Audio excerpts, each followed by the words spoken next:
लाडक्या बहिणींना आम्ही आत्मनिर्भर करण्याचं काम केलंय, आत्मसन्मान मिळवून देण्याचं काम केलंय. लाडकी बहीण योजना सुरू केली तेव्हा अनेकाने विरोध केला, पण मी आपल्याला सांगतो या व्यासपीठावरून कोणी माईकाला आला तरी लाडकी बहीण योजना कधीही बंद होणार नाही. आणि म्हणून लाडक्या बहिणींचं सक्षमीकरण हा आमचा अजेंडा. पहा, उपमुख्यमंत्री एकनाथ शिंदे यांची काल एक मोठी बैठक झाली. त्या बैठकीमध्ये त्यांना खूप सारे प्रश्न विचारण्यात आले की लाडकी बहीण योजना बंद झाली का, आणि झाली असेल तर त्याच्यावर काय आहे. तर भरपूर ठिकाणी अशा बातम्या आल्या होत्या की EKYC न केल्यामुळे 80 लाख लाडक्या बहिणी बाद झालेल्या आहेत, आणि त्याच्यावरतीच त्यांनी उत्तर दिलेलं आहे, लाडक्या बहिणींची योजना कधीही बंद होणार नाही.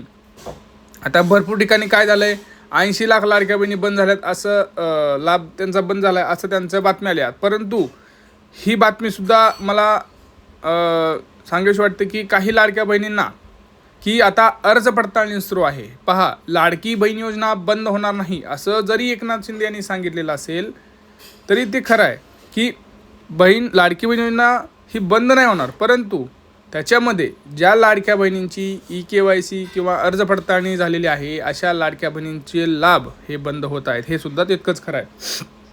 कारण लाडक्या बहिणी आपल्याला कमेंट्स करतात की दादा आम्हाला मार्च एप्रिलचा हप्ता आला नाही, आम्हाला फेब्रुवारीपासून हप्ते आले नाहीत, आम्हाला जानेवारीपासून हप्ते आले नाहीत का, तर आम्ही EKYC केली नाही किंवा आमची EKYC चुकली आहे.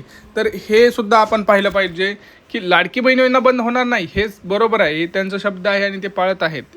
एकनाथ शिंदे यांनी पुन्हा एकदा सांगितलं की कुणी जरी आलं तरी ही योजना बंद होऊ देणार नाही, ते बरोबर आहे. परंतु ज्या योजनेमध्ये लाडक्या बहिणी आहेत, ज्या लाडक्या बहिणीची संख्या होती आपल्याला सुरुवातीला आपल्याला माहिती आहे डिसेंबर महिन्यापर्यंत जवळपास 2.5 कोटी एवढी संख्या होती, पण तिथून पुढे जर आपण बघितलं वितरणाची संख्या ही खूप कमी आपल्याला पाहायला मिळते.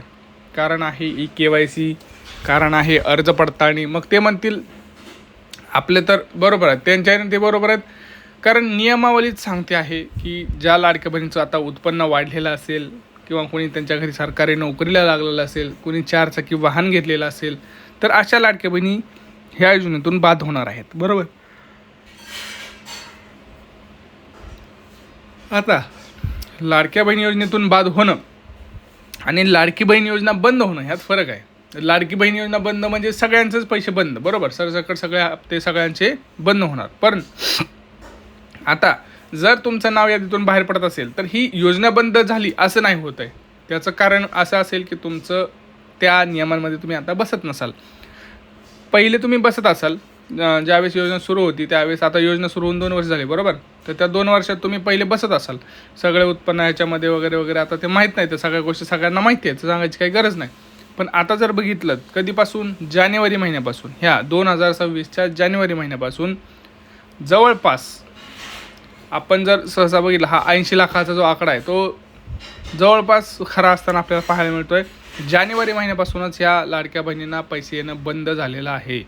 होय, मार्च एप्रिलचा हप्ता तर त्याच्यामध्ये अजून जास्त लाडक्या बहिणींच्या त्यांचा हप्ता बंद झाला आहे. कारण आहे तुम्हाला मी पुन्हा एकदा सांगितलं की EKYC, परत तुमचं उत्पन्नाचा दाखला किंवा हे सगळ्या गोष्टी अर्ज पडताळणीमध्ये दिसलेल्या आहेत सरकारला की बाबा तुम्ही आता या यादीत तुम्ही राहू शकत नाही, कारण तुमचं आता चांगलं आहे बाबा, तुमच्या घरी म्हणजे 2.5 लाखांपेक्षा जास्त उत्पन्न आता तुम्ही करताय तुमच्या घरी, आणि ही योजना जी आहे ती 2.5 लाख रुपये जे कमवत आहेत त्यांच्यापर्यंतच आहे. तर याच्यामध्ये तुम्ही काय करू शकता, जर तुमचं सगळं नियमात तुम्ही बसत असाल तरी देखील तुम्हाला हप्ते आले नसतील तर तुम्हाला एक काम करायचं आहे, तुम्हाला अंगणवाडी सेविकामध्ये अंगणवाडीमध्ये जायचं किंवा महिला व बालविकास विभागामध्ये जा. सरळ महिला व बालविकास विभागामध्ये जाऊन तुम्ही विचारा की लाडकी बहीण योजनेमध्ये माझं नाव का बाद केलेलं आहे, तर तुम्हाला पैसे आले नसतील तर, आणि का बाद केलं असेल तर ते तुम्हाला कारण सांगतील. तर त्या कारणाचं तुम्ही तुम्हाला जर वाटलं असेल की नाही असं नाही आहे तर तुम्ही त्यांना एक विनंती अर्ज करा पडताळणीसाठी. त्याच्या नाव असतं लाडकी बहीण योजनेचा लाभ सुरू करण्याबाबत, असा त्याचा विषय आहे त्या फॉर्मचा.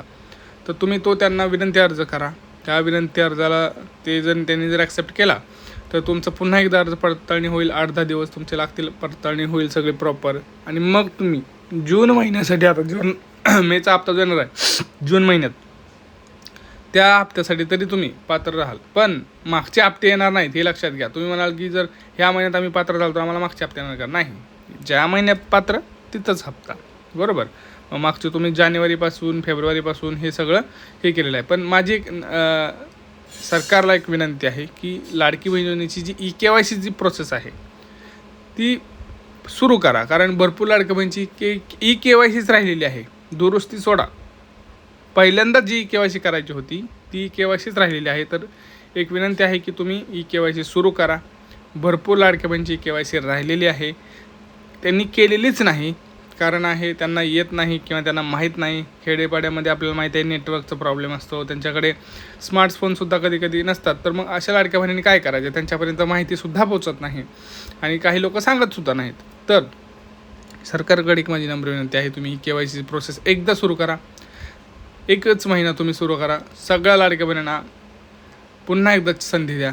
ज्या लाडक्या बहिणीची EKYC राहिली आहे त्यांना करू द्या, ज्यांना अर्ज पडताळणी करायची त्यांना करू द्या आणि जेवढ्या परत बसतील नियमांमध्ये तेवढ्या लाडक्या बहिणींना तुम्ही लाभ देऊ शकता. पण एकदा तुम्ही संधी लाडक्या बहिणींसाठी दिली पाहिजे, कारण लाडक्या बहिणीमुळेच हे सगळं आपण आता पाहत आहोत आणि लाडक्या बहीण किती महत्त्वाच्या आहेत हे त्यांनासुद्धा माहिती आहे. त्यामुळे त्यांनीसुद्धा आता सकाळी बघा पहिल्यांदा व्हिडिओमध्ये सांगितलं की लाडकी बहीण योजना आम्ही कधीही बंद होऊ देणार नाही, त्यांना माहिती आहे.